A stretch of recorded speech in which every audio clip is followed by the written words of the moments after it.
We're eagerly anticipating July's Unpacked event, which will reveal the Galaxy Z Flip 7 and Galaxy Z Fold 7. However, there are some troubling leaks about the book-style foldable phone. As previously leaked, the phone appears to be a thin piece of wizardry, so chassis thickness is not what I'm referring to.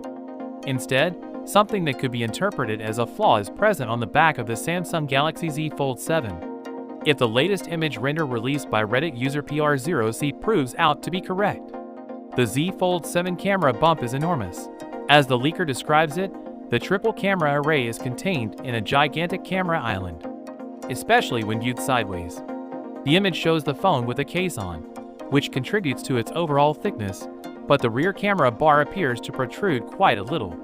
Personally, I believe the remainder of the phone is sufficient, and the cameras produce excellent photo and video quality. I could live on a camera island as large as Greenland. However, I believe that many potential purchasers will struggle to ignore this, especially with a phone that is all about thinness. As we mentioned earlier, the Galaxy Z Fold 7 could be Samsung's thinnest book-style foldable yet. The leaks so far show a notably slimmer chassis than other Galaxy Z Fold models, as well as a smaller hinge, measuring 9mm when folded and 4.5mm when unfolded. Regardless, July is just around the corner, and we'll find out all about it soon. So with that being said, let me know your thoughts in the comment below. If you are new here, please subscribe. Peace out.